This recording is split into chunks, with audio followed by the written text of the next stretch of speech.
find myself, if I'm not trying to learn Spanish or listening to the radio or something, I'll find myself thinking about whatever it is that's troubling me.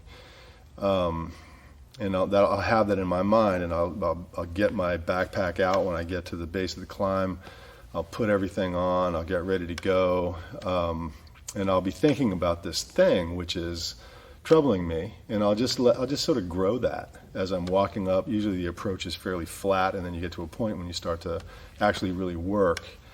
And by the time I get to that place, I've usually got whatever it is pretty firmly in mind. And then it kind of grows by itself. The feelings that I have in my body, the physical feelings, combined with what's going on in my emotional state.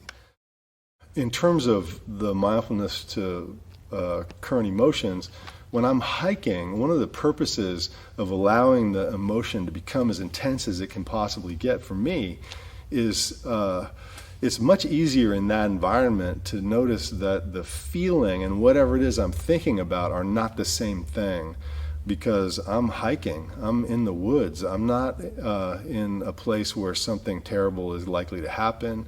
It's very clear this is a feeling, it's happening inside of me.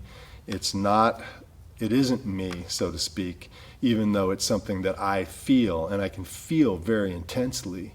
And so that allows me to remember the separation of a feeling from something that I've got to take immediate action about in other situations as well.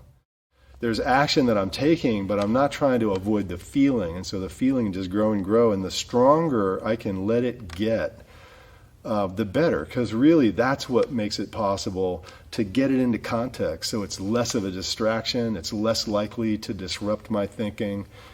I think the more conscious I can be of my feelings, the more likely I'm able to use them to navigate rather than to have to navigate around them.